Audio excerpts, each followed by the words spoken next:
Então, vamos lá.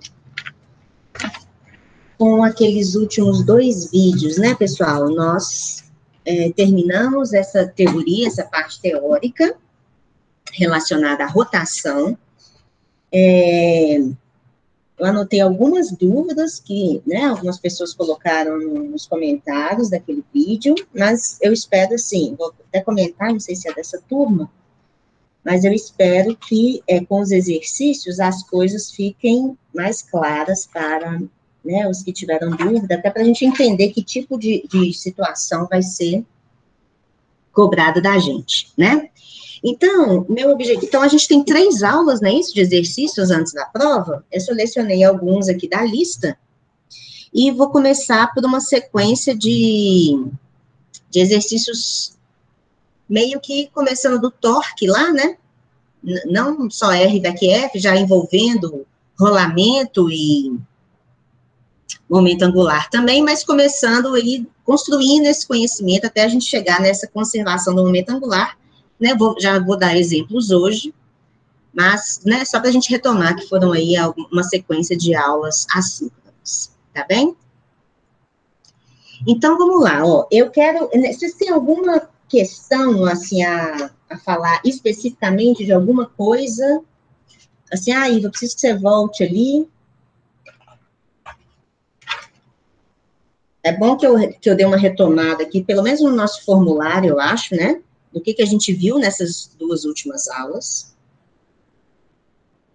Deixa eu tirar aqui. Para a gente começar a fazer o exercício, vou começar com o exercício 20. Então, olha só, pessoal, esse exercício já fala de momento angular. Deixa eu ver se tem algum outro aqui. 20, a definição de momento angular, ver que tem algo mais básico. E tem também o 46 e o 37. Vou começar com 37, então. Vou começar com o 37, tá? Que ele nem tá aqui, mas ele tá lá na lista. E aí eu uso o nosso formulário aqui.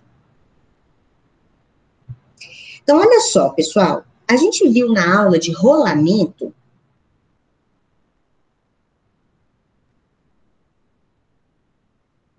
que era aquela condição especial, né? Que antes a gente estava vendo só uma rotação pura em torno de um determinado eixo. Então, o nosso parâmetro era a velocidade angular ali, né? Em torno de um determinado eixo, o corpo, era um corpo rígido, né? Podia ser uma partícula, mas podia ser um corpo rígido também, todas as partículas com a mesma velocidade angular em torno desse eixo. No movimento de rolamento, ele é um movimento mais complexo, em que existe agora, então, o exemplo clássico disso, eu mostrei bem lá o papel higiênico, mas é a roda da bicicleta, né? Então, a pessoa que vê de fora, ela vê o centro de massa da bicicleta se movimentar, e se o ciclista, como ele está sempre parado em relação ao centro de massa, ele vê o movimento de rotação pura da roda. Então, é esse movimento combinado, que a gente chama, rolamento é chamado de movimento combinado de translação e rotação.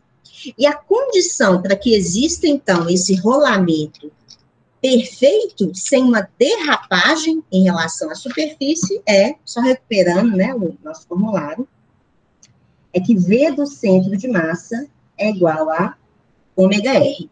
Então, não sei se ficou claro, assim, não, mas isso a gente já usava. Eu já usava que V é igual a ômega R.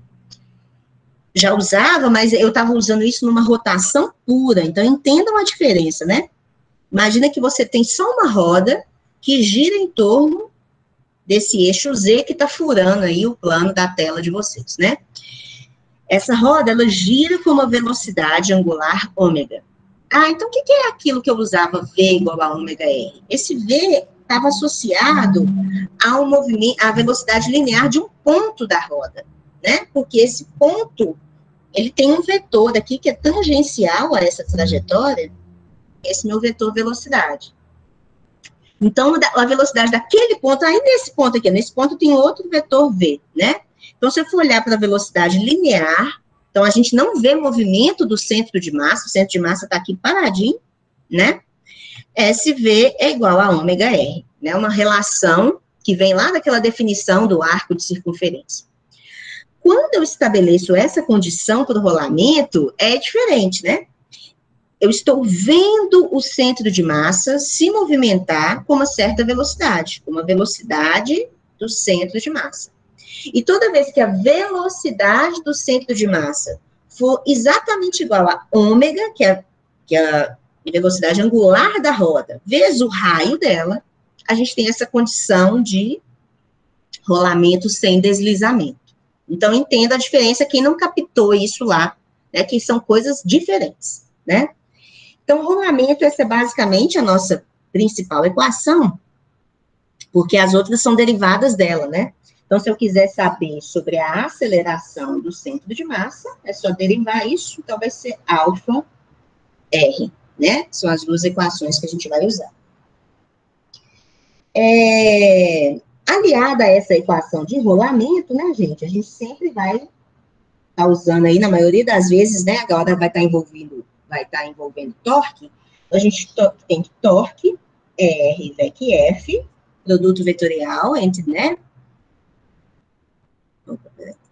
entre R, que é a distância, né, do seu eixo, da sua origem ao ponto de aplicação da força, e F é a força.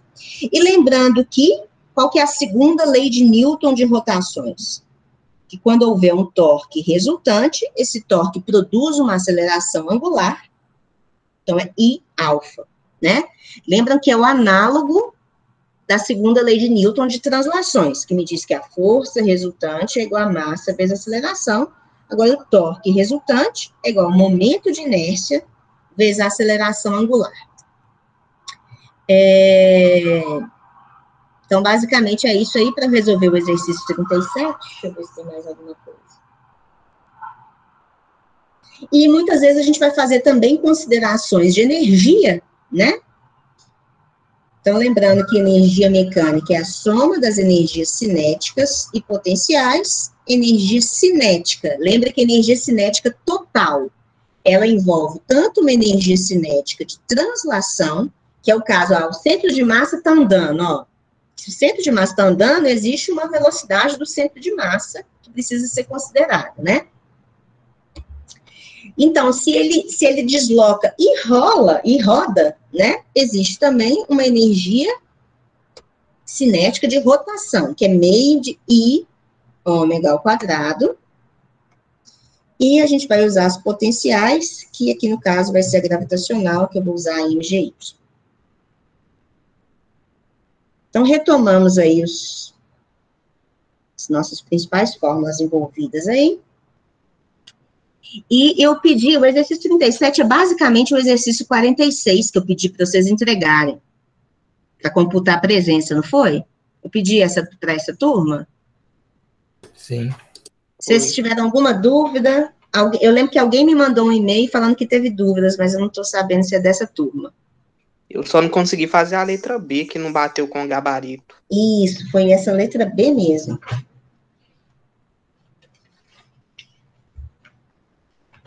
O 46, o que está diferente do gabarito? Deixa eu ver aqui, Richard. Você tem a resposta dela aí? Mais alguém teve esse problema, gente? Eu tive.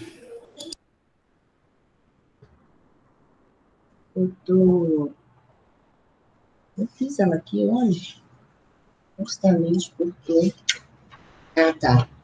O que deu na letra B aí? Deixa eu ver.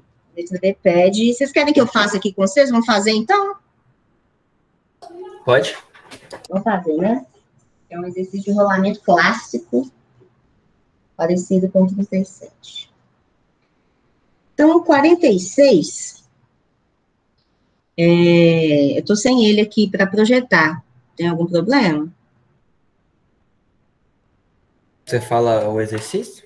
Vocês têm ele aberto aí? Se for só a pergunta, tenho. Tá. Eu vou tentar fazer um esboço aqui, tá? Beleza. Mas acho que vai precisar da A também para responder essa. Se colocar só a resposta. Então, vamos lá, ó. O exercício, deixa eu abrir aqui. O exercício 46 é um exercício de rolamento.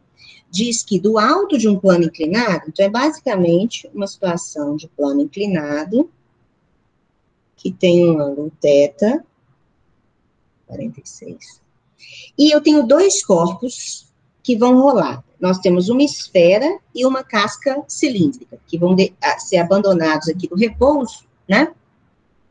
E aí, o que a gente precisa? É tudo em função de letras, né? E o que vai acontecer é que esses corpos vão percorrer uma certa distância no plano.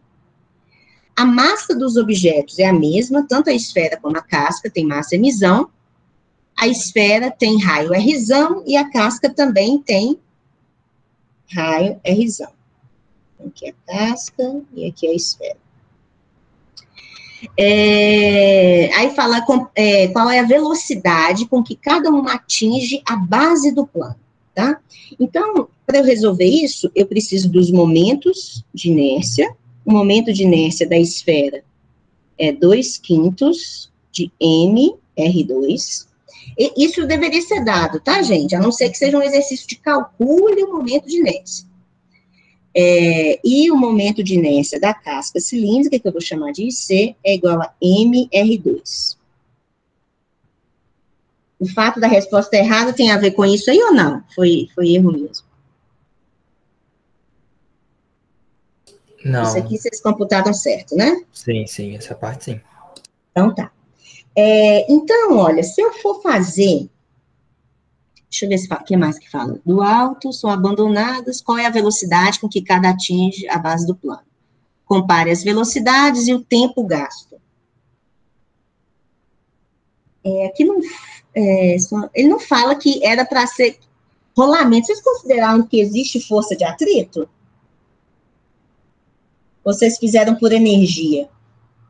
Eu fiz por energia. Acho que é mais fácil. Então, olha só, pessoal, eu vou também fazer por conservação de energia. Por que eu posso usar conservação da energia, mesmo que exista atrito nesse problema? Alguém sabe me responder isso? Ó, meu diagrama de corpo livre tem o peso dos objetos. Vou representar só um aqui, mas serve para os dois, né? Vou chamar esse aqui de Y, esse eixo aqui de X. Então, tem peso, tem normal, e tem força de atrito. Aqui, ó, bem lá na base do objeto com a superfície. Esse atrito é estático ou cinético, gente? Cinético. Não estático. Estático, tá? Quando vai ter o rolamento, esse atrito é estático. Aqui, na verdade, eu deveria ser mais cuidadosa com o ponto de aplicação dessas forças. Que a força de atrito está bem ali na base, tá? E essas estão aqui no centro, né? No centro de massa. Então, força de atrito, e ainda tenho que a minha força P pode ser decomposta em PY e PX, com ângulo θ entre P e PY. Então, qual que é um ponto importante daquela teoria que foi passada do rolamento? Existe força de atrito e haverá conservação da energia mecânica. Ah, mas isso nunca aconteceu. Isso, nunca apareceu um rolamento para vocês, né? Porque essa força de atrito, ela é a que é responsável por gerar um torque desses corpos rígidos. Porque, olha, você vê que peso não realiza torque nesses objetos. O peso está aplicado lá, qual que é o R? Lembra que torque é R VEC F, né? Se você for olhar para essa fórmula aqui, ó, o R é zero, né? A distância em relação ao eixo ali é zero, elas estão aplicadas no centro de massa, no eixo, né? Então, o torque não realiza, o peso não realiza torque, e a normal não realiza torque. A força de atrito realiza certinho. Quem não tiver conseguindo fazer a regra da mão direita, me avisa aí também, né? Lembra que é R VEC F, ó. Vocês não vão conseguir ver igual eu tô fazendo aí, mas vocês conseguem perceber que o torque vai dar dedão para dentro aí? R, lá no raio do seu objeto, VEC F, dá dedão para dentro, né? Dedão para dentro vai dar um sentido horário aí de rotação, que é fácil ver pela força de atrito, né? Então, o que o atrito faz, pessoal, é promover a rotação. Ela não rouba energia mecânica do sistema, tá? Então, esse atrito, né, é estático. Se fosse um atrito cinético, aí teria derrapagem. Aí, na derrapagem, né, lembra que quando derrapa, você escuta aquele barulho. Você tem lá um processo de perda de energia mecânica, tá? Então, haverá conservação da energia mecânica. Então, eu vou considerar 2 pontos. O ponto lá no alto, que eu vou chamar de A, e o ponto lá embaixo, né, eles vão chegar aqui, que eu vou chamar de B. Então, eu tenho que a energia mecânica no ponto A é igual a energia mecânica no ponto B. Energia mecânica no ponto A, elas, né, são de quais tipos aí? Cinética e potencial. Tem cinética? Não. Não, né? Só tem energia potencial. Ah, onde que está o meu referencial? Muita gente errou essa questão lá no vídeo, né? Não definiu um referencial e o referencial ficou mudando de uma letra para outra.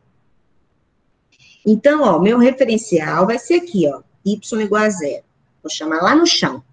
Então, como eu defini assim, a energia é só potencial, que vai ser Mzão, G vezes H, né? Essa alturinha que eu tô aqui é H. Opa, escrevi A mais B, A é igual a EB, né? Então, só potencial. E a energia no ponto B, quando eu cheguei lá embaixo, tem potencial, pessoal? Não. Mas tem cinética. Ah, e qual cinética que é? Ó, então, agora são 2 tipos, porque se você for olhar só para o centro de massa, o centro de massa é como se fosse uma partícula. Pensa que é um ponto. Ele chega lá com uma certa velocidade, que é a velocidade final do centro de massa. Então, existe energia cinética, que vai ser meio de m vezes a velocidade do centro de massa ao quadrado, e existe uma energia cinética de rotação, né? Associada, a velocidade angular também saiu de 0 e foi para um valor final. Ah, como é que é a energia de rotação? Meio de I ômega ao quadrado.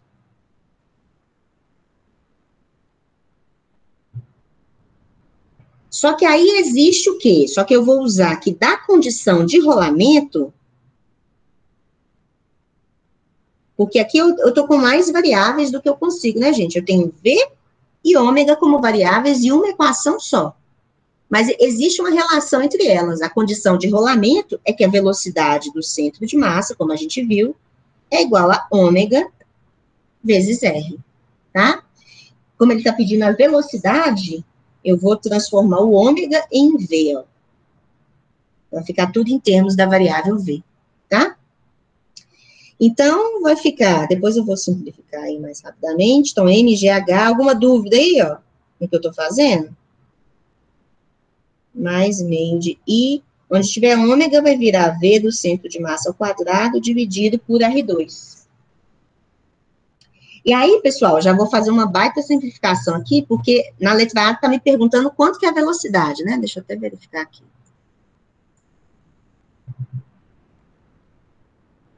Qual é a velocidade com que cada corpo atinge a base do plano. Então, eu estou querendo saber esse V mesmo, né? Então, eu vou isolar o V, tá bom? Vou colocar o V em evidência, já vou dar para vocês a expressão final aí. Vou chegar aqui. V do centro de massa vai ser igual a raiz quadrada de 2, estou fazendo a forma geral, depois é só substituir o momento de inércia de cada corpo. 2mg HR ao quadrado, dividido por mr ao quadrado mais I. Essa seria a expressão geral. Ó, aí tá tranquilo, é só você substituir os valores do momento de inércia, porque as massas são iguais, G igual, H igual, R igual, só substituir o I, tá? Então, você vai colocar, aí você tem que simplificar isso. Se eu fizer essa simplificação aqui, ó, eu vou achar que a velocidade da esfera vai dar, ó, eu vou jogar onde tiver I, eu vou jogar isso aqui, tiro o mínimo e simplifico, tá? Pelas minhas contas aqui, o V do centro de massa deu raiz de 10 sétimos de G vezes H. Deu isso aí? Para quem fez? Isso mesmo. Eu mesmo. E o da casca, isso bateu lá com o gabarito? Bateu. Bateu. Deu raiz de GH.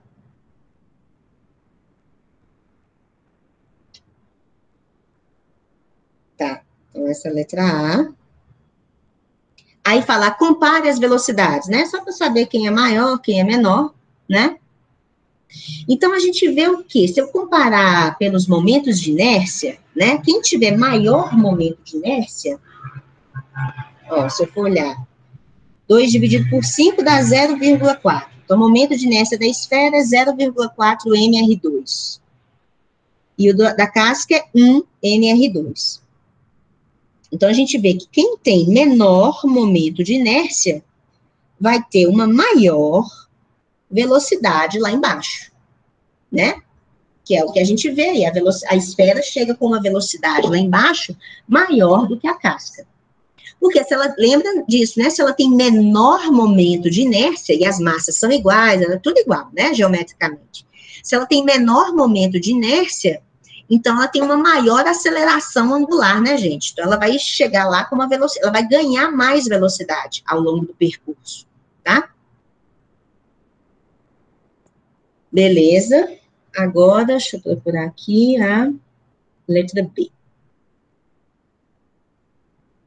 Letra B fala qual é o tempo gasto por cada elemento para eu atingir a base. E o tempo depende de quais variáveis. Vamos ver se essa letra aqui realmente dá diferente do gabarito. Ó, aí, não sei, eu usei, aí você vai para a equação da cinemática, né? Isso, eu usei ela. Isso. Segunda lei de Newton. Então, ó,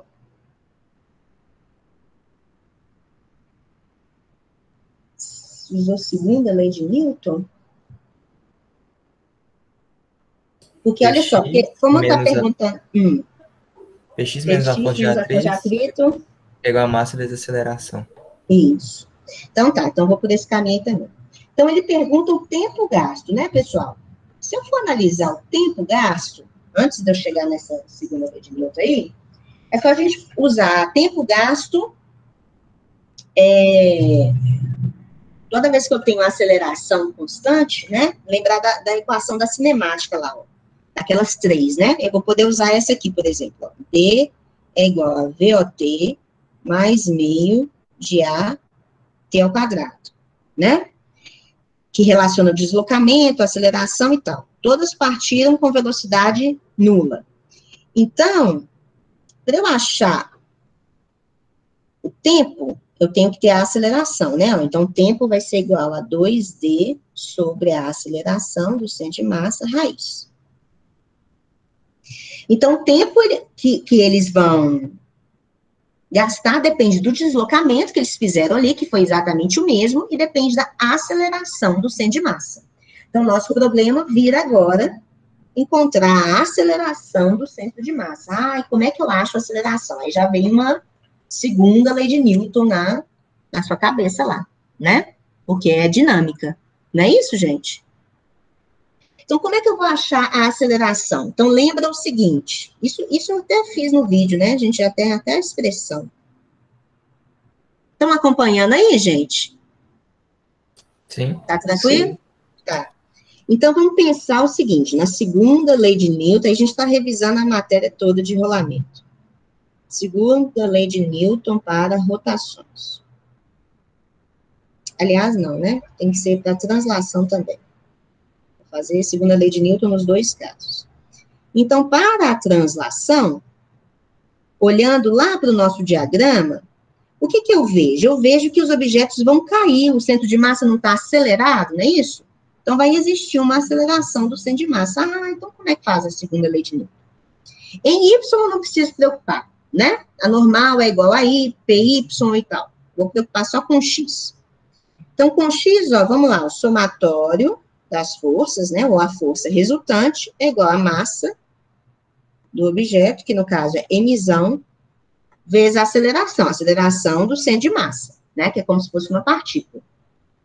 O somatório vai ficar Px menos Fat, estático, é igual a massa vezes a aceleração do centro de massa.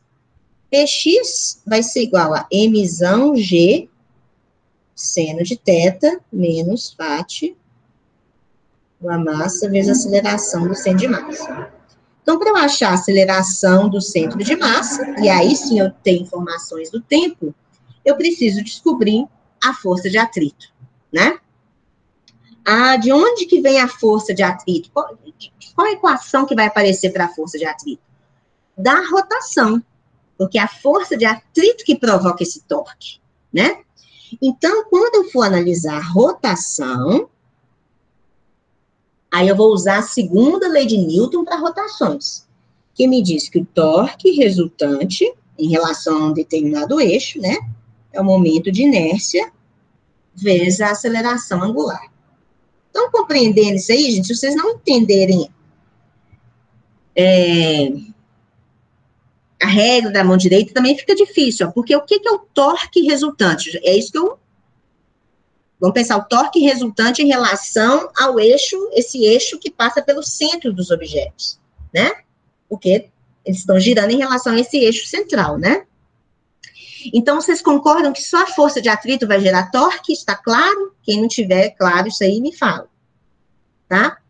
Pela regra da mão direita lá, ó, você vê que o torque, lembra que torque é R VEC F. Então, é R, que é o próprio raio dos objetos, né? Então, torque é R. Então, né, o módulo de R vezes o módulo de F, qual que é a força? Força de atrito. Vezes o seno do ângulo, né? Entre R e F. Que ângulo é esse, pessoal?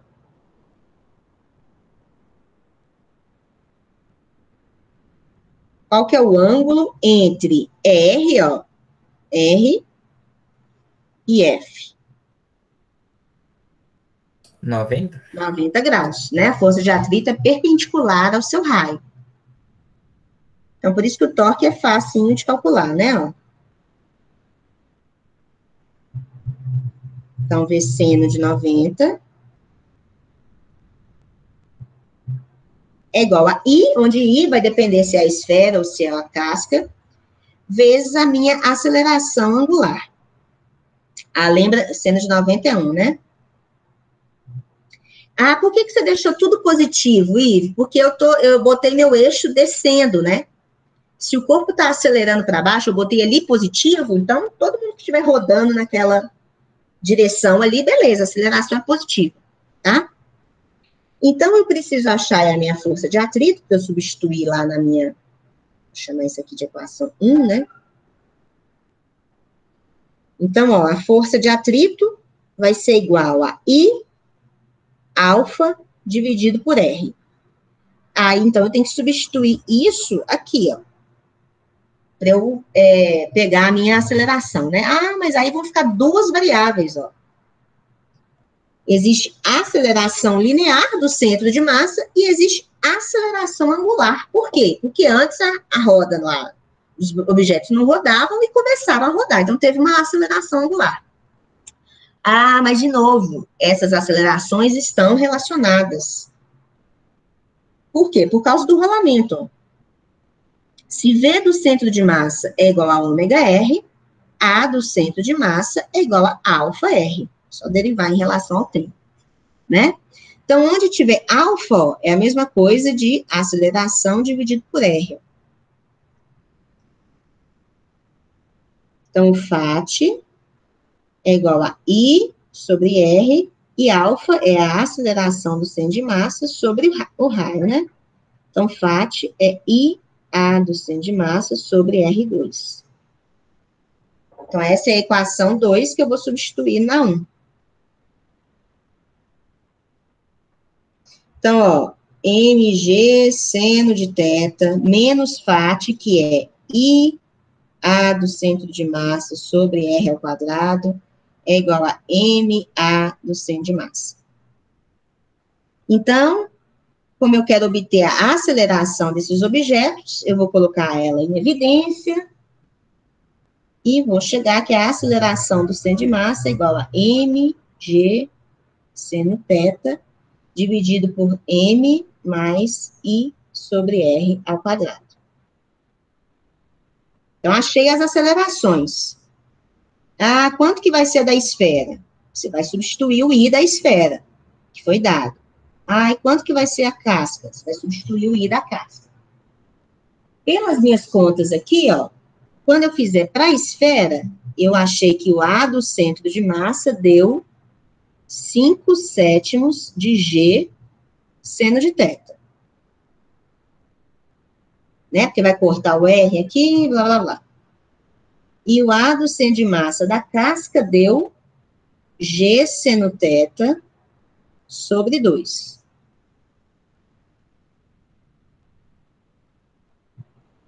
Vocês acharam isso aí? Quem fez, então? Aí, quando eu for substituir isso lá no tempo, ó, não sei que caminho que vocês tomaram, então eu vou achar que o tempo que a esfera gasta tem que ser lá, ó, raiz de 2D sobre a aceleração. Quando eu fizer essa conta, meu tempo da esfera deu raiz de 14D sobre 5G seno de θ. E o tempo da casca, depois que eu substituir, deu raiz de 4D sobre G seno de θ. Então, eu vejo que o tempo da esfera é menor que o tempo da casca. Lá estavam essas respostas?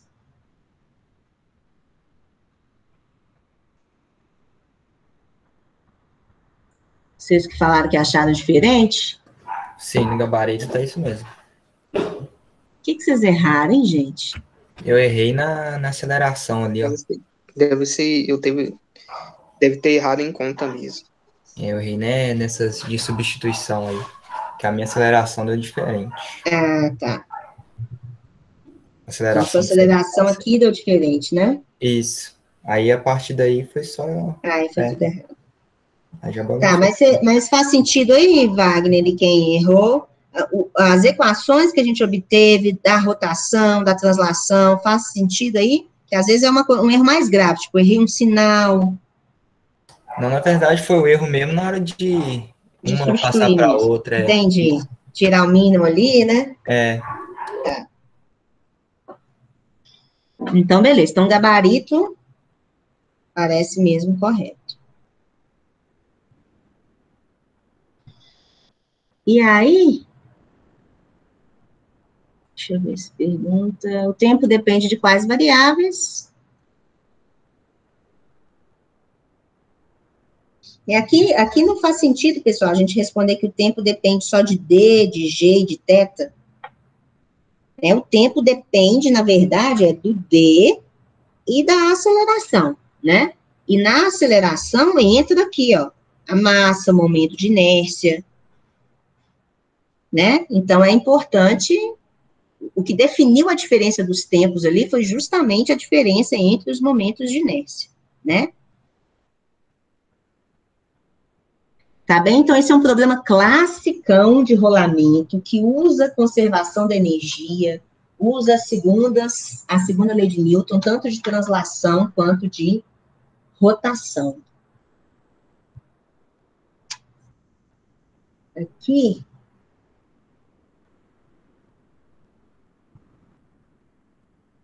Então, vou fazer o 37, que vai na mesma linha, para a gente concluir bem esses exercícios aí de rolamento. Posso ir? Pode. Pode, tranquilo.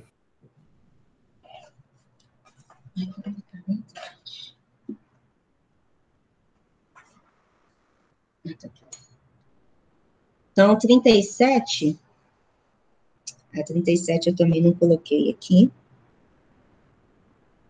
da lista, mas ele também é mesmo estilo, ó. –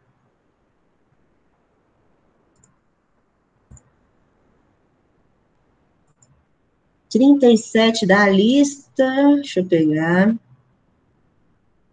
É bom. –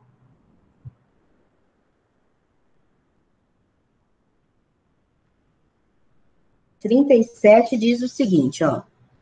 Vou até desenhar aqui para vocês. Quem tiver sem a lista.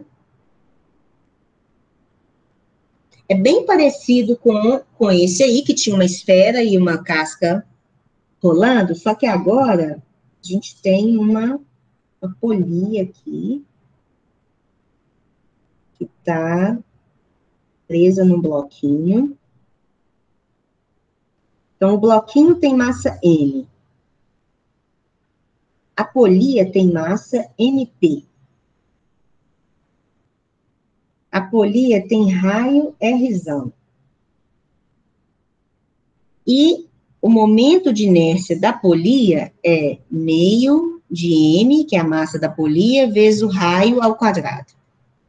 A polia é livre para girar sobre um pivô sem atrito posicionado em seu centro, né? Então, a polia pode girar ali, mexendo, então, nesse comprimento ali da corda, tá? E uma corda sem massa enrolada em torno da polia e a outra extremidade está presa a um bloco de massa Mzinho, que inicialmente é mantida em repouso. A situação inicial é V igual a 0. Cadê? Inicialmente é mantida em repouso, num plano inclinado de ângulo θ em relação à horizontal, sem atrito.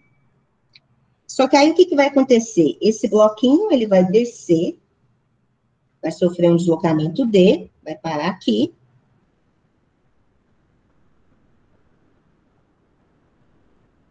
Tal. Beleza, só fala isso. Escreva suas respostas usando apenas, no máximo, essas variáveis aqui. Massa, gravidade, D, massa da polia, o ângulo θ. Calcule a aceleração do bloco, na letra A. Então, qual é a aceleração do bloco? Quando falar aceleração do bloco, é a aceleração linear, tá, gente? Você pensa que o bloco é a sua partícula lá. E, na letra B, pergunta quanto tempo que o bloco leva para se mover essa distância D. Então, são exercícios muito, muito parecidos. Na verdade, ele chama isso aqui de beta.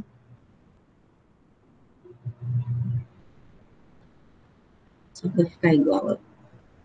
Então, vamos de novo construir esse raciocínio aí.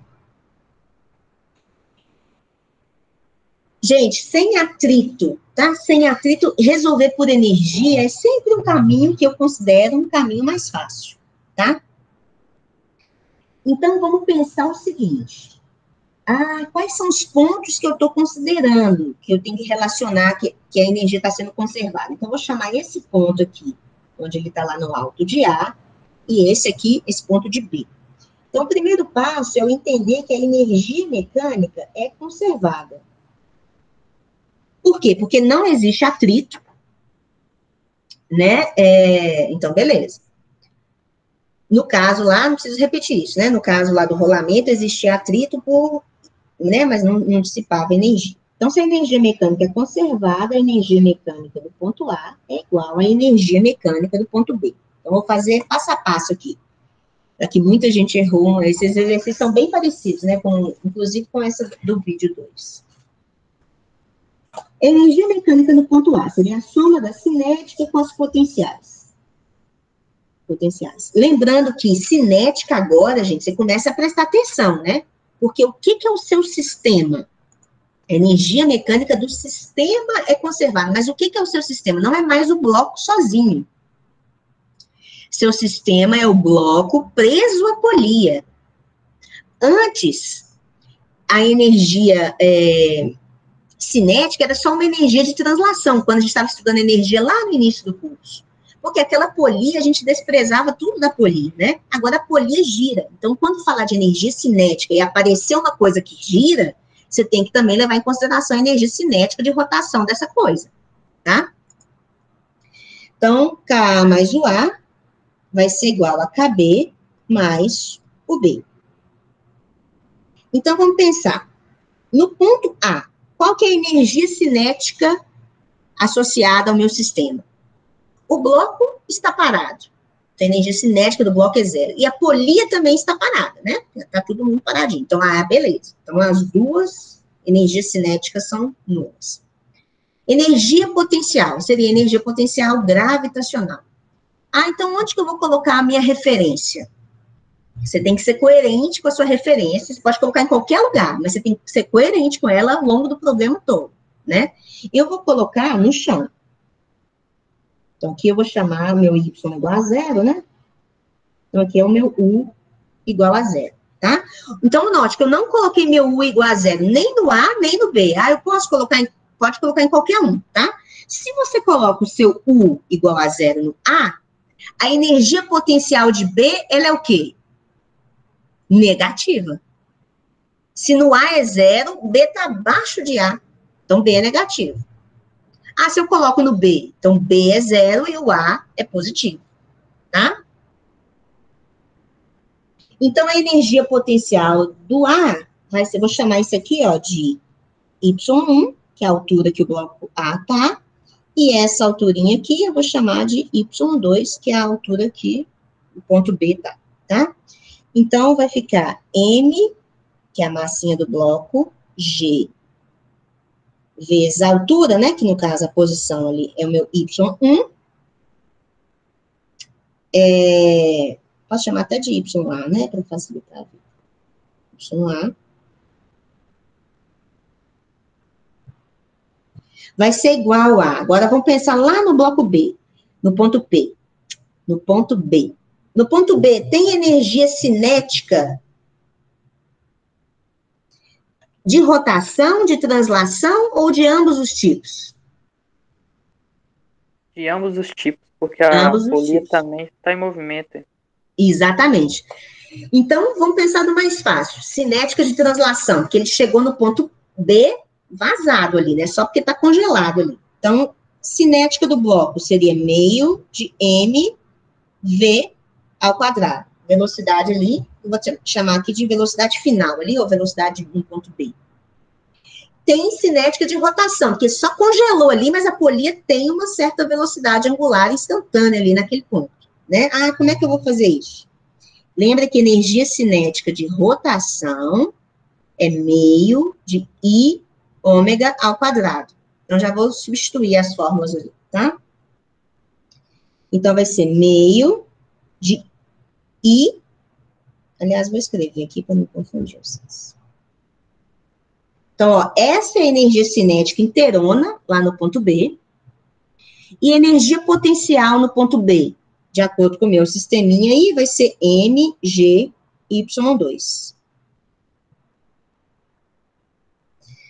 Ele está perguntando a aceleração do bloco, tá? Beleza. Aí, o que eu vou fazer? Olha, isso aqui não é Y2, não é YB, né? Como esses termos aqui são parecidos, eu vou jogar o YB para lá, tá? Então, vai ficar, ó, MG, YA menos YB vai ser igual a... Já vou dar uma simplificada nisso aqui, ó.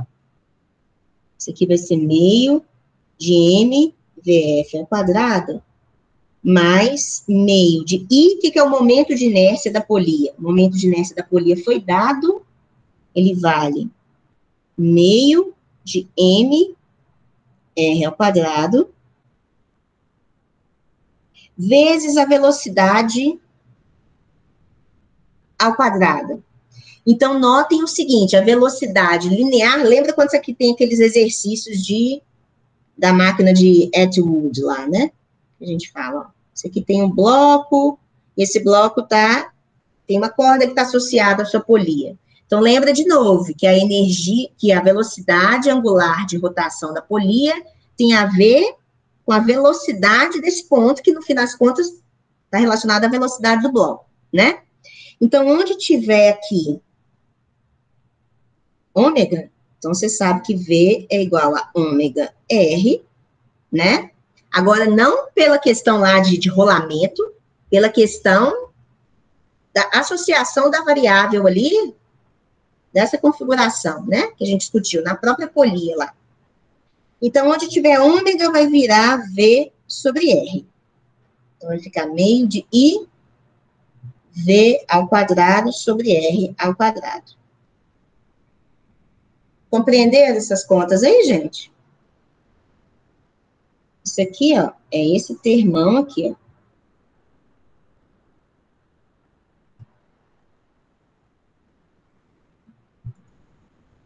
Agora, beleza, vamos lá.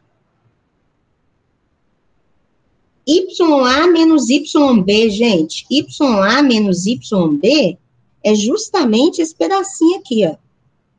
Né, ó? Aqui tá aquele meu triângulo lá, ó. Isso aqui é D, isso aqui é o ângulo beta, e esse aqui é o meu YA menos YB, que é o meu H, né? Mas não tem H aí para eu colocar as minhas variáveis, né? Que eu tenho que representar as respostas. Mas aí o que eu vejo desse meu triangulinho? Que seno de beta é o cateto oposto, que é H, sobre a hipotenusa, que é D. Então, H é igual a D seno de beta. Então, esse YA menos YB é igual ao meu H, que é D seno de beta. Então, vai ficar, ó, MGD seno de beta vai ser igual a... Oi. Eu poderia colocar meu referencial ali, zero, em cima do ponto do CM ali, do centro de massa do bloco? Em qual Aí, ponto? No B? Ponto, YB. Poderia. Aí, no caso, aí eu poderia tirar YB da equação, né? Coloca ele igual a zero. Isso. Exatamente. Ia dar tudo igual, tá vendo? Tá? Depois, quem errou essa questão, que foi a grande maioria, que a grande maioria escolheu essa questão. Alguns acertaram porque definiram bem o referencial, tá? Às vezes vocês estão assim, não estou entendendo, o meu também tinha um D sendo beta. Depois, presta atenção, tá? Como vocês não definiram o referencial e mudaram ele de uma letra para outra. Então, tá. Aí, gente, esse lado direito aqui, eu vou isolar o VF aqui. Vai ficar bonitinho se eu arrumar isso tudo, juntar os VFs, vai ficar assim, ó. Meio de VF ao quadrado, que multiplica M mais MP. Não confundir que a massa do bloco é M e a massa da polia é MP, né? Aí você fala, meu Deus, tá pedindo a aceleração e nós estamos, não tá nem aparecendo a aceleração aí nesse negócio? Onde que vai aparecer isso, gente, ó? Então, a velocidade final ao quadrado vai ser igual a 2mgd seno de beta dividido por m mais mp. Não cheguei numa expressão para aceleração, mas cheguei numa expressão para velocidade final ao quadrado. Como é que daqui eu chego na aceleração do bloco?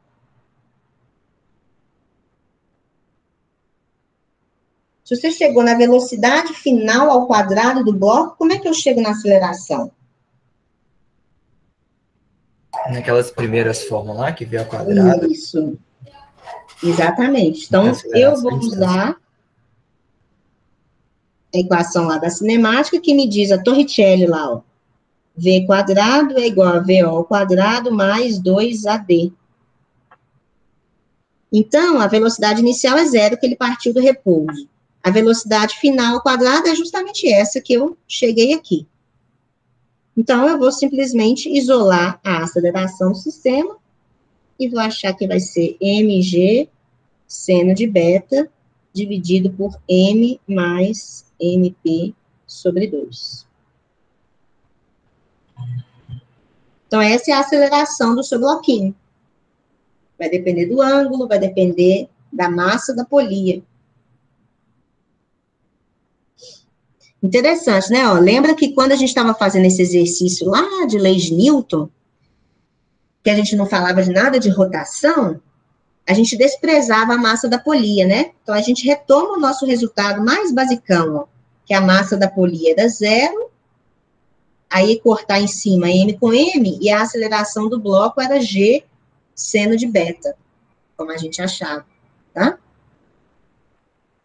Então, agora que a gente leva em consideração o tamanho real das coisas que rodam, os problemas tomam valores diferentes, né?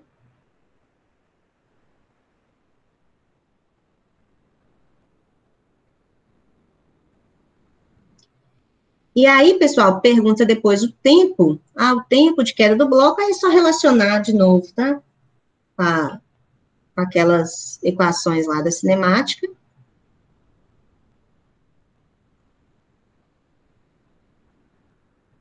Você pode usar, por exemplo, então essa aqui é a letra A, né? A letra B pergunta o tempo, então você pode usar lá o que D é igual a VOT mais meio de AT ao quadrado. Parte do repouso, então o tempo vai ser raiz de 2D sobre A. O D você tem, que é aquela distância, tem que deixar tudo em função disso, né? E o A você tem, que é essa expressão aqui, tá? Então, você acha a expressão da letra A e letra B em termos dos parâmetros que ele pede.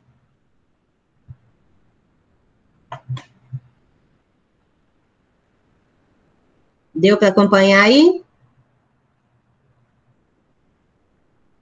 Essa é a 37? Isso, 37. No gabarito deu diferente. O que dá lá? Na aceleração deu duas vezes a massa vezes a gravidade, seno de beta, e 2 vezes a massa, sobre, né? 2 vezes a massa mais MP.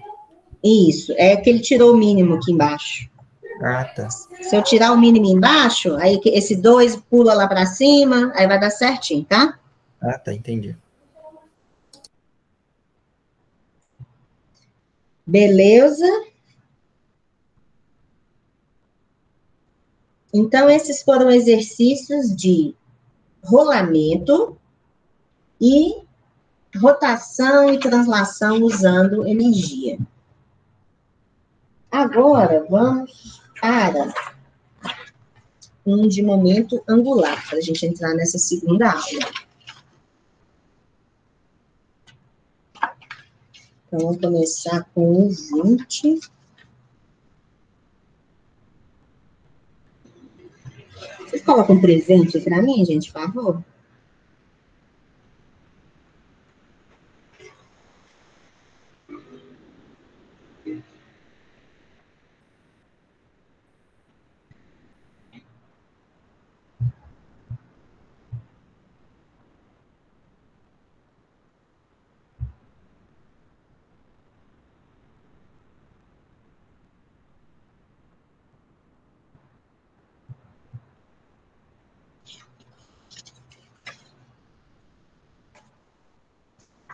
Então, vamos resolver juntos o exercício 20, que aí a gente vai relembrar, né, uma série de conceitos aí. Pessoal, vamos pegar aqui, né, via nosso formulário, para a gente ir vendo a importância. É um exercício sobre momento angular, sobre torque, em diversos pontos de uma trajetória. Ó, então, uma partícula de 0,2 quilos desliza sem atrito sobre essa superfície de perfil circular. Em um determinado instante, a partícula encontra-se no ponto A, né, cuja posição é dada, né, pelo vetor RA, em relação ao centro do círculo. Nesse instante, foi dada a velocidade também dessa partícula. Se eu fosse representar a velocidade no ponto A, ela estaria como, gente?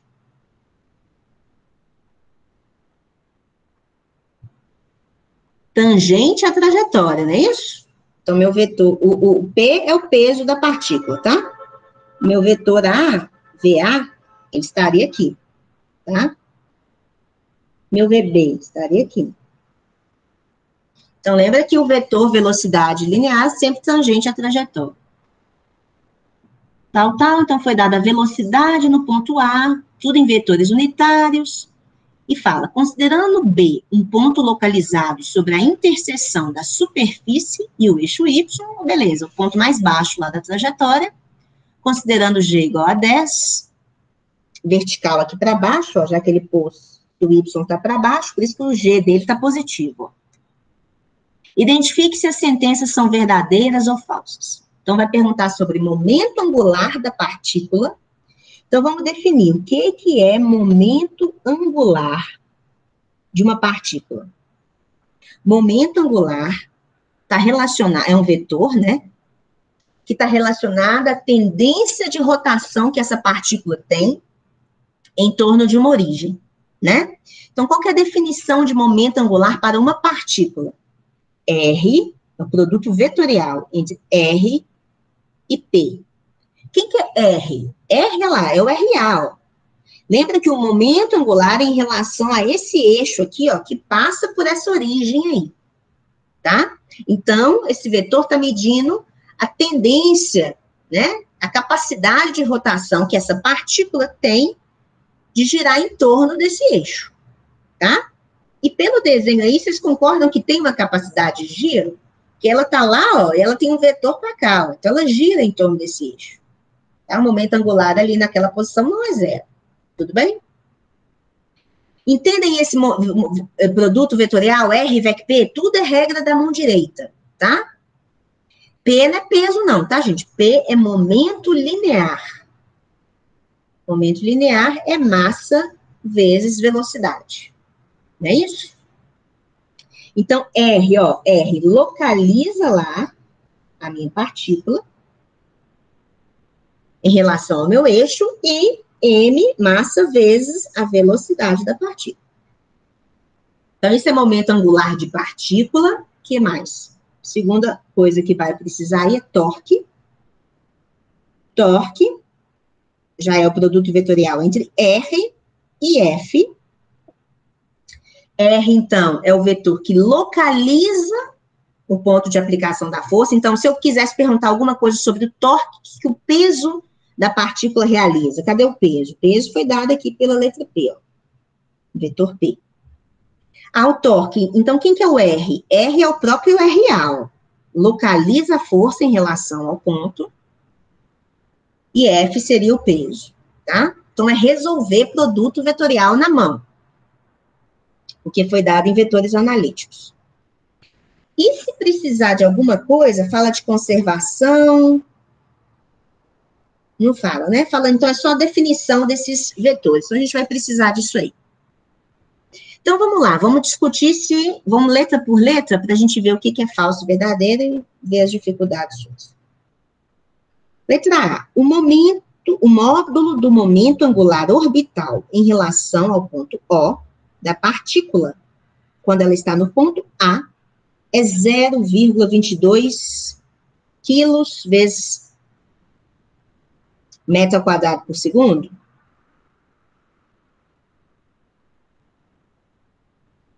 Lembra? Essa unidade faz sentido, né, gente? Ó, R é metro, massa é quilo, velocidade é metro por segundo. Então, é quilo metro ao quadrado por segundo. Como é que vocês calculariam o módulo do momento angular no ponto A?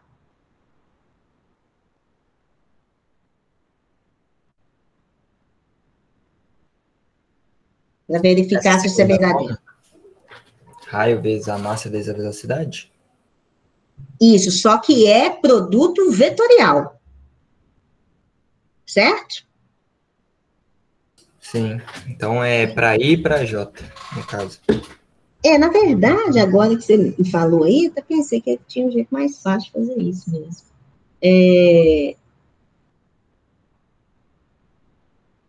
Não, tem não. Não falo raio. Até que tem, Falou é raio, né, ó. Então, ó, o módulo, então tem um jeito mais simples de fazer isso do que o que eu fiz aqui, mas... Então, ó, LA é RA, VEC, MVA. Então, o RA foi dado, ó. RA foi dado que é menos 0,4 na direção I, mais 0,3 na direção J, e VA foi dado, ó, que é 1,3 na direção I, mais 1,8 na direção J. E a massa é de 0,2 quilos. Então, para eu confirmar isso na mão ali, gente, eu poderia fazer o determinante, não é isso? Isso. Então, ó, como é que eu faço lá? I, monto a minha matrizinha lá, IJK. Na primeira linha eu ponho R, na segunda linha eu ponho P, né, que é R, VEC, P é MV. Então, R, ó, I menos 0,4, J 0,3, K 0. E o momento linear. Então, aqui vai ser 0,2 vezes... Já vou multiplicar de uma vez aqui. Então, MV vai dar 0,26 em I. J vai ser 0,36 e K é 0. Então, eu tenho que resolver esse determinante aí, tá? Alguém tem alguma dúvida de como faz isso, gente? Que lá de geometria analítica... Você coloca novamente a coluna I e J e multiplica cruzado. Cruzado Isso, não, em linha. eu faço de um jeito diferente vocês, mas é isso que você falou. Então, você repete, menos 0,4, repete as duas primeiras linhas. Menos 0,4, 0,3. 0,26, 0,36.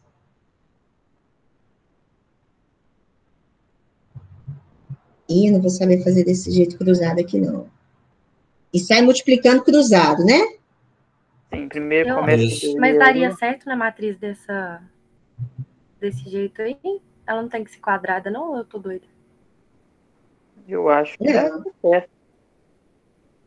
É, dá né? É a certinho. diagonal assim e depois assim. É. Menos assim.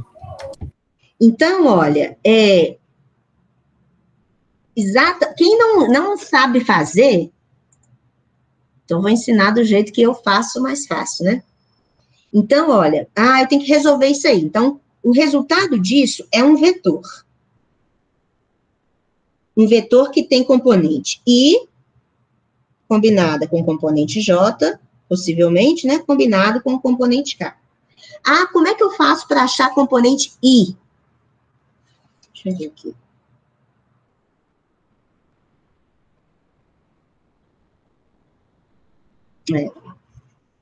Como é que eu faço para achar a componente I? Então, quem não sabe fazer, quem sabe, faz aí do seu jeito, tá, gente? Quem não sabe, tampa a coluna I. Quando você tampar a coluna I, quem que sobra, ó? Vai sobrar isso aqui, né, ó. Então, aí você faz esse vezes esse, menos esse vezes esse. Isso para você achar a componente I. Quando você fizer isso, dá 0. Então, fechou a componente I. Agora, eu quero fazer a componente J. Então, o que eu vou fazer? Eu vou tampar a J. Quando eu tampar a J, só vai sobrar isso aqui, né, ó. Isso e isso. Agora, você vai, no J é o único que você faz invertido. Então, é esse vezes esse, menos esse vezes esse. Também deu 0. E se eu quero descobrir a componente K,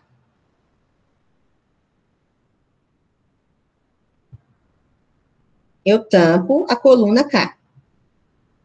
Então, vai sobrar só essa parte aqui. E aí, eu volto a fazer na ordem certa. Esse vezes esse, menos esse vezes esse. Então, a gente vê que esse produto vetorial só tem componente K, né? Que é essa coluna que eu tampei por último. Que o resultado vai ser menos 0,22.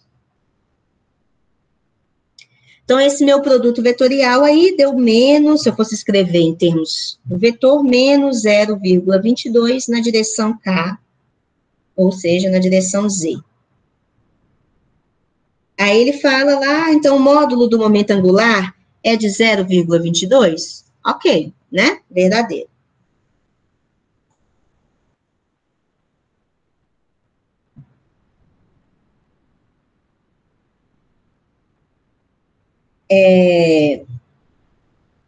Letra B, pessoal, não tem só uma verdadeira, não, tá? Então, letra A, ok. Letra B, o módulo do torque no ponto A é 0,8 newtons vezes metro. Então, como é que eu calcularia o torque lá no ponto A?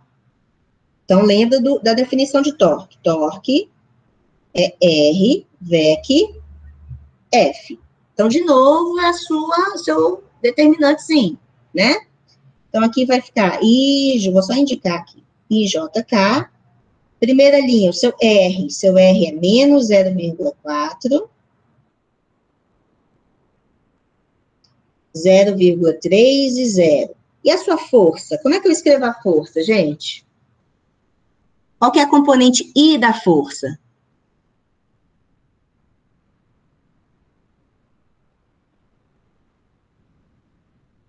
Está falando torque produzido pela força peso, lá no ponto A.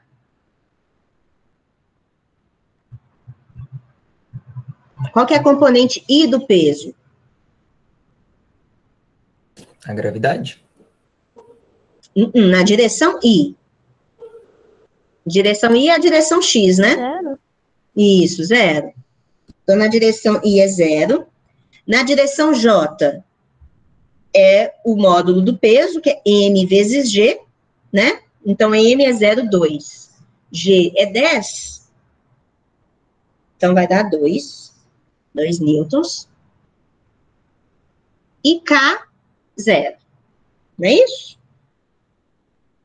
Então, vou fazer o mesmo processo para descobrir quanto que vai ser o torque. E vou achar que vai ser menos 0,8 newtons vezes metro na direção K. Então, ele falou que o módulo é 0,8? Certo também. Ok?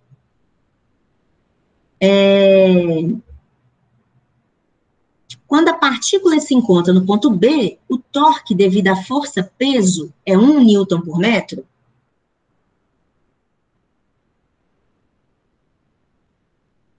Então, vamos lá. Letra C. Agora, eu estou no ponto B. Vou até desmanchar isso aqui. Estou lá no ponto B. Existe a força-peso no ponto B, que é a particulinha que está aqui, né? Então, essa é a minha força-peso. Quero saber se o torque dessa força neste ponto é 1 newton por metro. Torque é R, VEC, F. E F, no caso, é o peso, né? Que é mg. Eu preciso fazer esse determinante aí, gente? Ou já tem uma resposta fácil? O torque 0,8. vai ser 0. O torque vai ser 0. Por quê? Ah, o raio. Exatamente. O ângulo, na verdade, né? Ó. Aqui é o R, ó. É o vetor que é o RB, que localiza a força. Então, o R está para cá. A força está paralela ao R. Então, o ângulo entre R e F é 0. E no torque, como tem a ver com o seno desse ângulo, né?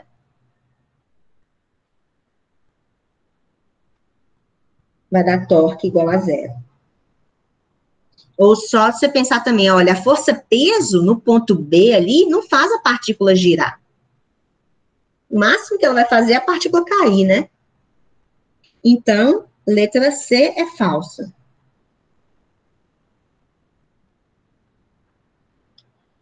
Ok? Letra D. Em relação ao ponto O,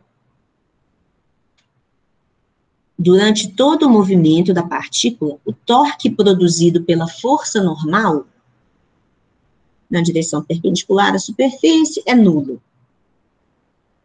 Então, vamos manchar isso aqui agora. Agora, vamos pensar sobre o torque da força normal. A força-peso está sempre vertical para baixo, e é normal? A normal está sempre perpendicular à superfície. Então, aqui a normal está assim, nesse ponto a normal está assim, nesse ponto a normal está assim. Sempre perpendicular aqui à superfície. Eu posso afirmar alguma coisa sobre o módulo do torque da normal, gente? Ele está falando que é sempre nulo. Isso é verdade? Sim, Sim, porque ela que o está sempre movimento, né? paralelo ao raio. Exatamente. Então, ó, o raio Está sempre antiparalela normal, ó. Então, o ângulo é sempre 180, né? Então, tá dando sempre torque nulo mesmo. Então, a letra D, verdade. E a letra E fala que se a velocidade da partícula no ponto B é lá 2,5, ó. Então, justamente ali no ponto B, a velocidade tangente à trajetória é bem aqui no eixo X, né? Então, isso aqui é VB. Então, o módulo do momento angular orbital da partícula é 1,25? Então, como é que eu confirmaria isso? Ou não? Deixa eu fazer aqui. Então, eu quero saber o momento angular no ponto B. Então, lembra. Essa letra E, né? Então, lembra aí que momento angular é R, VEC, P, é R, VEC, MV. Cadê o meu R, ó? R tá aqui. Que é o meu RB. Esse tá até fácil, né, gente? Porque são perpendiculares, não é isso? Então, basta eu pegar o módulo de R vezes o módulo de MV vezes o seno de 90, que é 1. Então, é só pegar RB, multiplicar por 0,2, multiplicar pela velocidade ali que ele deu, que é 2,5.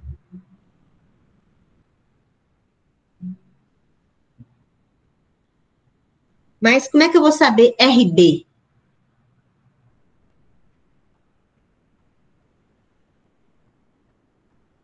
Tem algum jeito? Vai dar 0 de novo, no caso? RB igual RA. RB é o módulo desse raio aqui, é o módulo desse raio. Desse módulo desse vetor. É o raio, né? O raio da trajetória. Ele não forneceu RB. De onde que vai vir esse RB?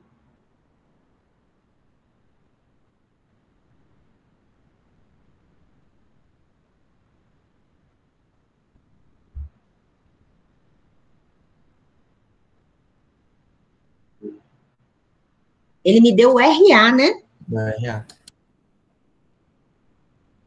O RA é o raio da trajetória também, só que ele me deu o vetor RA. Mas vocês concordam que o módulo desses vetores todos tem que ser o mesmo? Que é o raio da trajetória? Né? Então, na verdade, eu vou descobrir o RB se eu souber o módulo de RA. Não é isso? Ó, o que é módulo de um vetor? Raiz quadrada da soma dos quadrados das componentes. Ó. Essa questão caiu numa das provas. Quando a gente estava fazendo aquele curso unificado, essa era uma das questões. Então, olha, o módulo de RA vai ser raiz do quadrado das componentes, que era menos 0,4 ao quadrado mais 0,3 ao quadrado. Então, se a gente fizer essa conta, o RA vai dar meio metro. Então, quando você fizer a conta do momento angular, vai dar menos 0,25. Que é só o módulo, né? Porque se eu pegar RVEC... Não, vai dar positivo. Dedão para fora, né?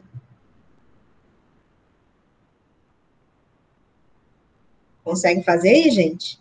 RVEC, dedão para fora. Então, vai dar 0,25. Se essa conta minha aqui estiver certa. Então, o módulo não é 1,25.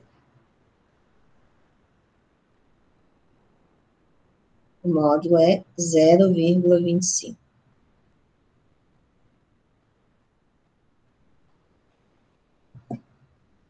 Ok? Então, essa é uma questão que explora o conceito de momento angular de uma partícula. Não é nada de conservação, né? É só explorando o momento angular e torque como produto vetorial de dois vetores aí. Dúvidas aí, pessoal? Deu para acompanhar?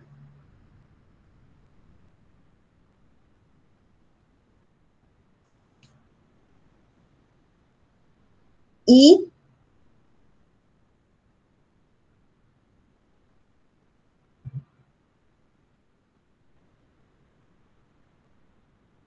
então eu vou finalizar com a 31, que a gente continua na quarta, os outros. 31 é uma questão importante.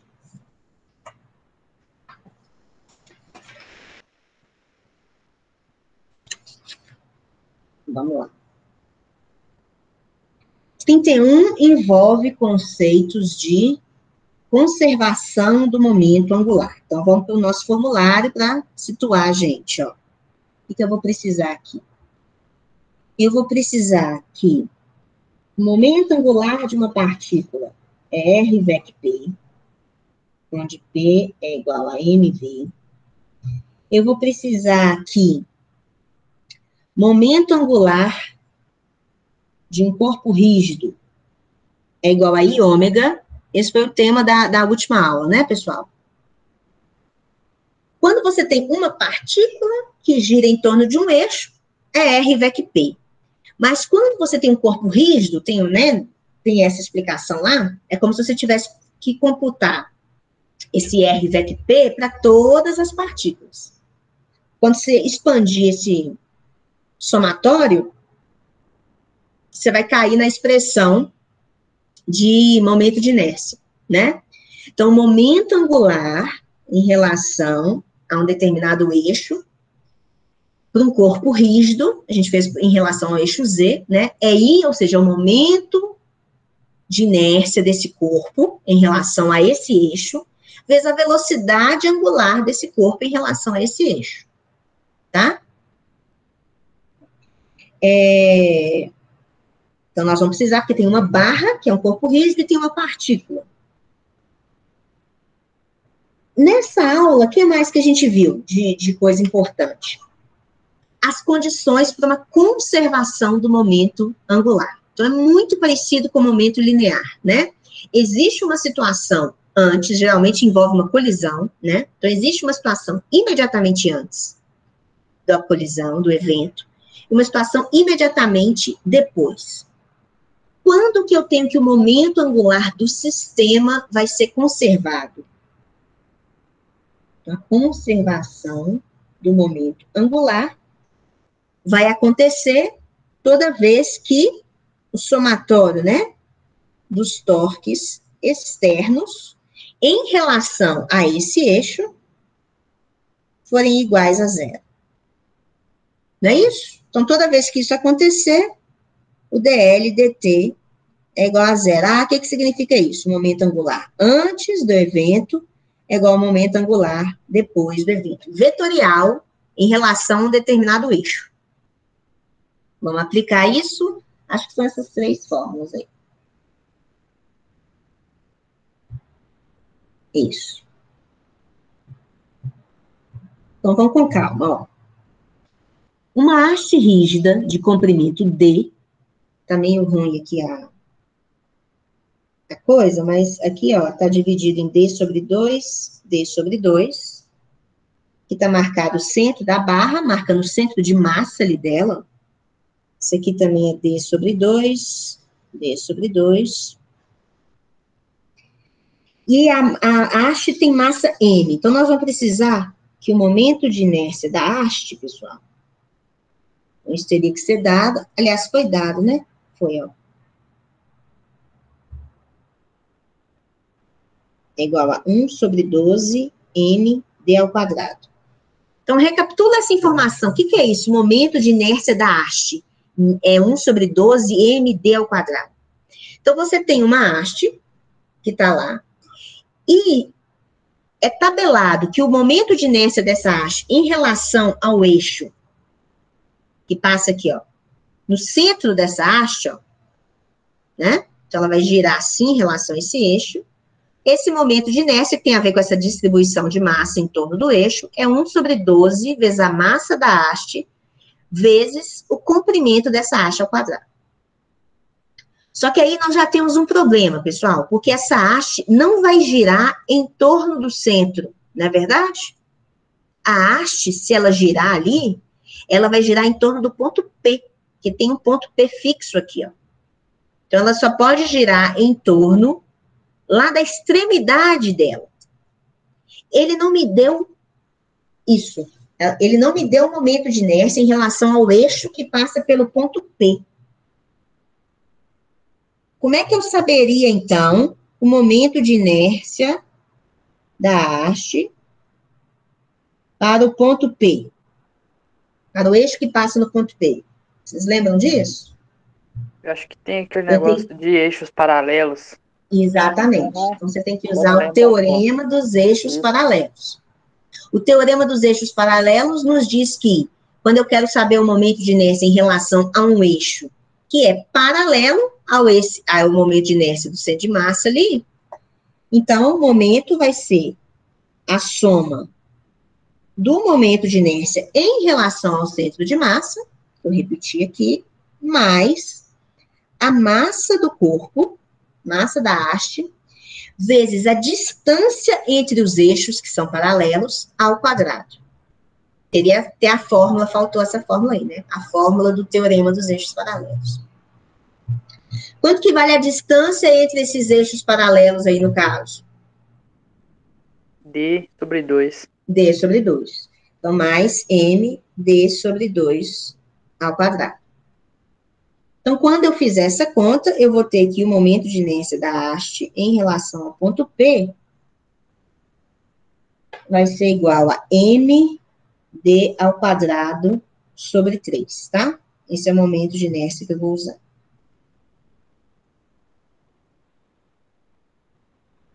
Então, ó, uma haste rígida, ela articulada no ponto P. Um objeto pontual com a mesma massa mzinho está indo para a direita com velocidade i. Então, você pode até pensar o seguinte, gente, imagina que você está em cima da mesa, tá? Essa aí é como se fosse uma vista de cima da situação. Você tem uma haste em cima da mesa, ela pode girar em torno do ponto P e vai vir e vai socar uma partícula ali, bem na metade da haste, tá? A partícula colide com a haste no ponto médio. Então, ela chegou com uma velocidade inicial, colidiu e voltou, ó, com uma velocidade de 1/7 da velocidade inicial. Após a colisão, a haste gira no sentido horário, sobre o seu ponto de articulação P. Faz sentido, né? A partícula bate, a haste gira. Ele até desenhou ali um ômega F com um xizinho assim, ó. O que significa isso, pessoal? Porque a rotação, lembra que o sentido da velocidade, a direção e o sentido da velocidade angular é a mesma do eixo, né? De rotação ali. Então, se a rotação é horária, se você fizer aí com sua regra da mão direita, dá dedão para dentro. Ó. Por isso que ele está te falando que o vetor velocidade ali está para dentro, tá? Então, beleza, a haste estava parada, começa a girar ali naquele momento com velocidade angular, ômega F. Foi dado o momento de inércia, igual eu falei, beleza. Então, calcule a velocidade angular da barra, ômega F, imediatamente após a colisão. Então, letra A, qual que é essa velocidade? Então, vamos por partes. Vamos lembrar o seguinte. Existe uma situação antes, existe uma situação depois, ele está te fazendo pensar que é uma situação que tem ou não conservação do momento angular. Então, você vai pensar, tem conservação do momento angular? Ou seja, você tem que pensar, quem que é o seu sistema, né? Meu sistema é a partícula mais a haste. Quais são os torques externos que atuam sobre a partícula mais a haste? Se for zero, somatório desses torques, beleza, o momento é conservado. Pessoal, quais são as forças que atuam nesses sistemas? Se você for pensar, então imagina lá que você tem a haste e a partícula lá em cima da mesa, né? E a haste vai rodar. Quem são as forças externas que estão atuando ali? É peso da haste, normal da haste, peso da partícula, normal da partícula. São as forças externas. Essas forças realizam torque em relação a esse eixo? Não, né? Inclusive, essas forças estão se anulando. Então, não existe torque externo resultante sobre esse sistema, tá? Então, torque externo resultante é zero. Então, eu vou ter que o momento angular em torno desse eixo aqui, ó, esse eixo que fura aí, ó, a sua tela, passando pelo ponto P, é conservado, tá? Isso significa o quê? Que o momento angular antes, vamos chamar de I, né? Antes da colisão, vai ser igual ao momento angular depois da colisão.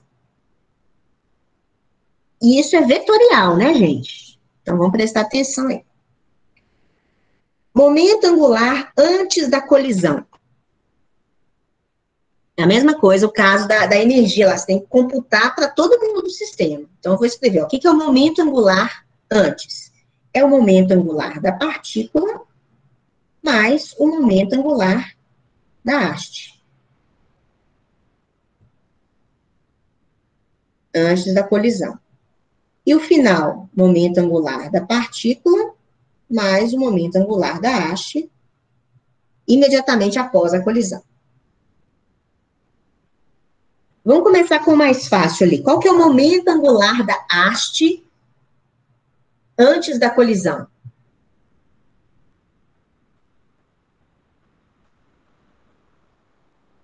Ela tá parada? Está parado. Então, momento angular da haste, ó. O que é o momento angular de um corpo rígido? Momento de inércia vezes velocidade angular. Ela está girando? Não está. Então, a velocidade angular é zero. O momento angular da haste é zero. Antes da colisão. Ah, então vamos ver o momento angular da partícula, né? Que a gente chama até de L pequenininho aqui. Imediatamente antes da colisão. Imediatamente antes da colisão, a partícula está aqui, ó. Chegando com esse vetor V aqui, né? Como é que eu calculo o momento angular para uma partícula? R, VEC, P. Então, vamos lá. Ó. Cadê o R? R sai lá do eixo e localiza a partícula. R vale D sobre 2, concordam, gente? P, o que é P? P é a massa da partícula vezes a velocidade. Ó, a velocidade dela está aqui, ó, chegando lá na haste. Ó. Qual que é o ângulo entre R e P? 90. Então, esse momento angular está fácil de calcular. Ó. E a gente tem que prestar atenção nos sinais, né? Então, o momento angular da partícula vai ser R. Escrevo aqui. R, VEC, P, que vai ser D sobre 2, vezes a massa da partícula, que é quanto? M. D sobre 2 vezes M, vezes a velocidade, que ele chamou de VI, né? Vezes seno de 90. Só que isso é vetorial. Isso é positivo ou é negativo? Aí você tem que pensar, uai, regra da mão direita. Eu vou estabelecer o quê? Então, ó, você sabe que, gente, se vocês não testarem isso, vocês vão se dar mal lá, hein? Testa aí na sua coisa. Ó, R, VEC, P, ó. Abracei lá o P. Deu dedão para dentro. R, VEC, P. Dedão para dentro. Eu vou chamar dedão para dentro de positivo ou negativo. Aí, entendeu? Você vai na sua convenção. Você escolhe, tá? Como a minha haste vai girar ali depois, nesse sentido, eu já vou colocar dedão para dentro. Vou colocar o que toda vez que der dedão para dentro é positivo, tá? Você pode fazer o contrário. Ô, professora, quando tem só um sentido de movimento, é sempre melhor colocar positivo nesse sentido, né? Exatamente. Que é aquele casinho né? Da polia. Onde você vê que o sistema está indo, bota positivo, que é mais fácil.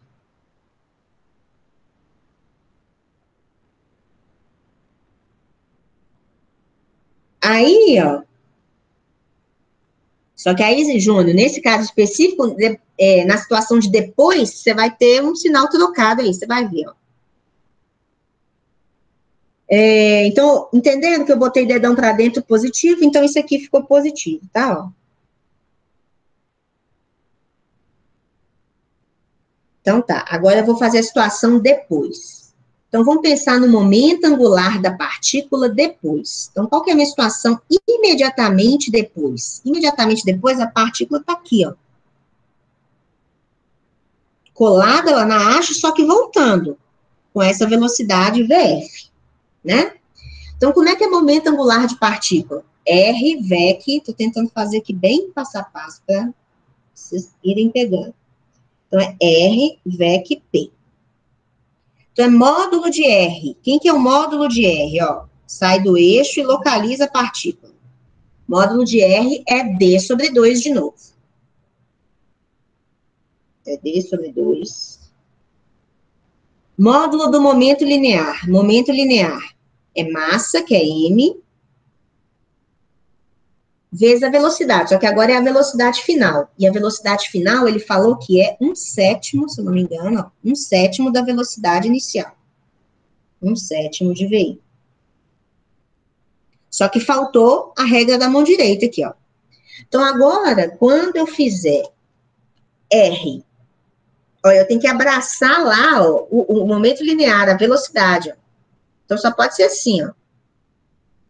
R, VEC, P, deu dedão para fora agora. Então, deu contrário ao que eu defini. Se deu contrário ao que eu defini, na hora da volta, então, esse momento angular da partícula é negativo. E agora, vamos pensar no momento angular da haste. Momento angular da haste vai ser I ômega, porque haste é corpo rígido, né? Então, I, eu já fiz aquela análise lá. Vou chamar aqui de mais, depois eu mudo o sinal se for menos, tá? Então, vai ser I, então, haste é I ômega. Então, vai ser I, que é MD ao quadrado sobre 3, vezes o ômega, que é justamente quem eu tô querendo saber, né? Ah, vai ser positivo ou negativo? Ele já falou que a haste vai girar nesse sentido, ó, sentido horário, já deu que dedão para dentro. Esse foi o sentido que eu defini como sendo positivo, então é mais mesmo.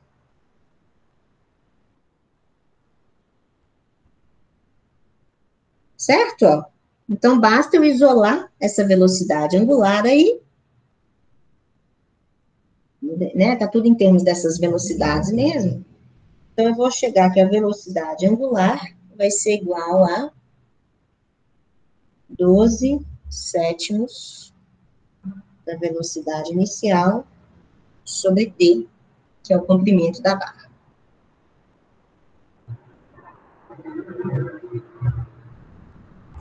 Tá? Então, depois que a partícula bater lá, a velocidade angular instantânea dessa barra vai ser 12/7 de VI sobre D.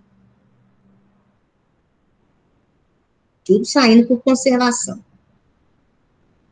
Calcule as energias cinéticas inicial e final. Que tipo de colisão se trata?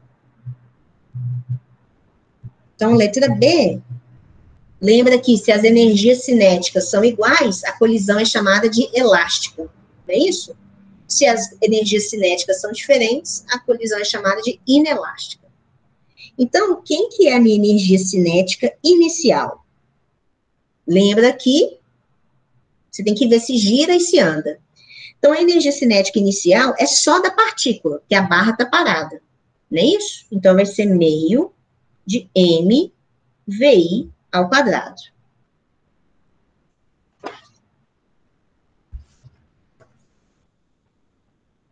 Mais zero, né, que é da haste aqui. Então, essa aqui é a haste e essa aqui é a partícula. Energia cinética final. Tem da partícula? Tem, que a partícula está voltando. Então, vai ser meio de m vezes a velocidade lá ao quadrado, né? A velocidade é negativa, mas quando eu elevo ao quadrado, né, o sinal some. A velocidade dá quanto? É VI sobre 7 ao quadrado. Aí a haste agora tem energia cinética. De que tipo? De rotação. Energia cinética de rotação é meio de I, que é md ao quadrado sobre 3, ômega ao quadrado. Acompanharam aí, gente? Meio de I, ômega ao quadrado. Só que ômega eu já calculei, né? Ômega é isso aqui, ó. Então, quando você fizer, abrir isso aqui, substituir ômega por 12 sétimos de VI sobre D, você vai chegar à conclusão que KF vai ser igual a meio de MVI ao quadrado. Então, a colisão é de que tipo? Elástica. Elástica.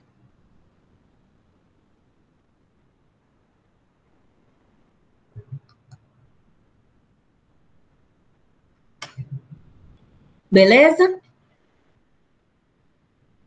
Chega, né, gente? Bora. Entenderam, Muita gente? coisa. Muita coisa. A aula foi pesada, né?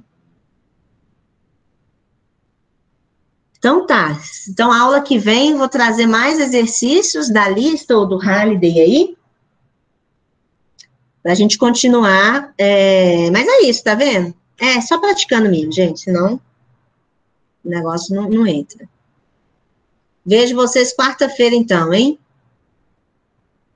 Boa noite, obrigado. Boa noite, Boa gente. noite, Obrigada a boa noite, vocês. obrigada. Com Deus. Valeu.